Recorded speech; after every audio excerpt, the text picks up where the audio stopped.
La veo, ¿cómo está? Yo soy José Ignacio Hidalgo Ayala, con mi compañero Nicolás Gushmer. Somos el segundo A y vamos a hablar sobre San Agustín. Pero antes de hablar de San Agustín, debemos entender el contexto histórico y religioso que dio origen al cristianismo. Primero, recordemos que el pueblo de Israel se consideraba pueblo elegido por Dios. Su historia gira alrededor de esa alianza y de la promesa de salvación. Dentro de esa historia está la tierra prometida, que era vista como el lugar donde Israel vivirá según la voluntad de Dios. Más adelante surge la monarquía con reyes como Saúl, David y Salomón que consolidaron al pueblo. Pero después vino el periodo de la decadencia del reino y sucesivamente dominaciones, primero la babilónica, luego la persa, luego la griega y finalmente la romana. Para el siglo I, la época de Jesús, el pueblo judío sufría bajo el peso del dominio romano. A esto se sumaban debates políticos, tensiones religiosas y la expectativa de un Mesías que restaurara al pueblo. Muchos esperaban un Mesías político, militar, otros uno espiritual. Jesús aparece en este contexto y tras su predicación muere y resurrección.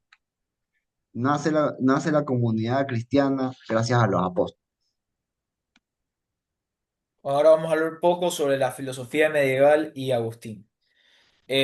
Ahora pasemos un poco al marco de la filosofía medieval, que es donde se ubica San Agustín. Primero hay que aclarar que la Edad Media no significa algo negativo, sino un sentimiento original.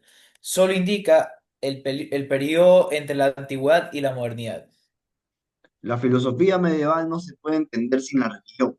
Para comprenderla, el pensador Etienne Gilson es fundamental. Gilson destaca la originalidad del pensamiento medieval y también insiste en la importancia de la revelación para la filosofía cristiana. No era una época oscura, sino un momento de integración entre razón y fe. En esta filosofía, la fe ilumina la razón, no la reemplaza. Por eso, Gilson dice que la filosofía medieval usa la razón y no se basa solamente en la Biblia. El criterio fundamental es la frase latina, fides quaerens intellectum, es decir, la fe busca entender. También es clave la labor de los padres de la Iglesia, quienes defendieron la fe y explicaron las escrituras usando filosofía. Entre ellos están Clemente de Roma, Ignacio de Antioquía, Justino, Tertuliano, Atanasio, Gregorio Nacioceno, Juan Crisóstomo, Ambrosio y Jerónimo. Y entre ellos, uno de los más influyentes, San Agustín. Bueno, ahora vamos a hablar un poco de la vida de San Agustín. Eh, Agustín nació en Tagaste en el año 354. Su familia estaba compuesta por su padre Patricio, que era pagano, y su madre Mónica, cristiana y muy devota. Tuvo una educación excelente, primero en Tagaste y luego en Madauro. Acerca de los estudios en Cartago y la etapa moral de San Agustín, se puede decir que Agustín estudió retórica en Cartago, donde vivió una juventud marcada por su búsqueda intelectual, pero también por una vida moral desordenada. Como él mismo admite en las confesiones, buscaba la verdad, pero la buscaba en lugares equivocados.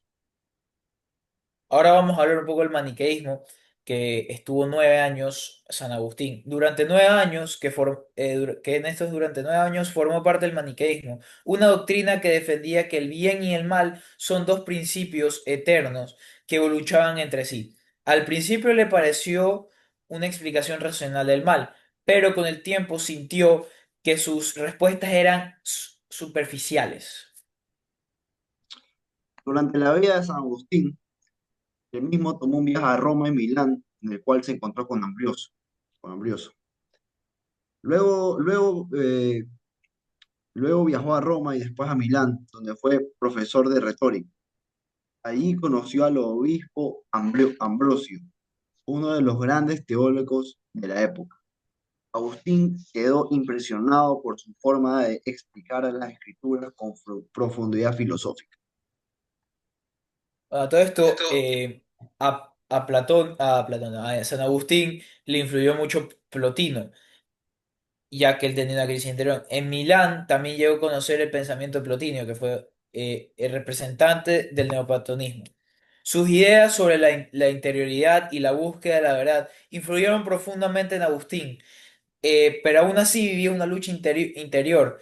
Quería entregarse a Dios, pero sus hábitos y deseos lo frenaban. Las Confesiones describe, que es una obra de San Agustín, describe esta etapa con una sinceridad impresionante. San Agustín tuvo un periodo de conversión. La conversión llegó con el famoso episodio del toma y lee.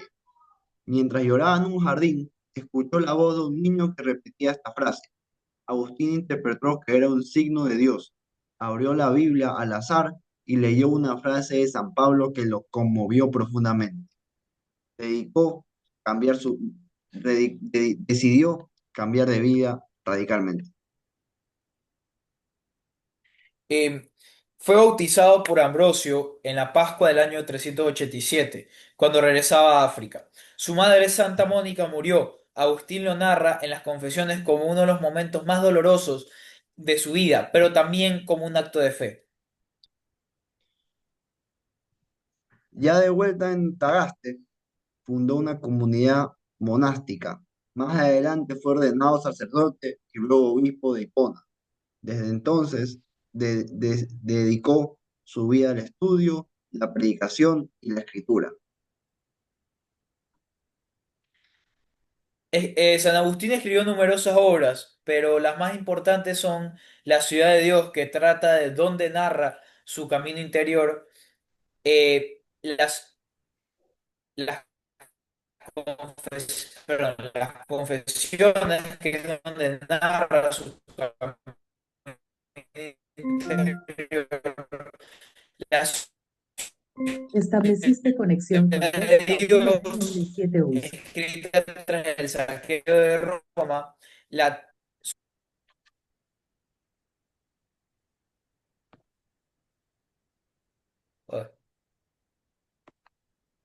Estamos teniendo pequeños problemas técnicos.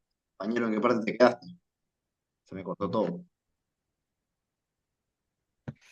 eh, en las obras, que su pensamiento defendió la Edad Media y sigue siendo influyente hasta hoy. Perfecto. En conclusión, San Agustín es una de las figuras más grandes de la historia, porque unió la filosofía griega, la tradición cristiana y una profunda experiencia espiritual. Su vida es un testimonio de búsqueda, lucha interior, inteligencia y humildad. Su obra marcó no solo la Edad Media, sino todo el pensamiento occidental. Bueno, Muchas gracias veo, por acompañarnos en este podcast. ha sido un placer. Muchas gracias. Dios lo bendiga.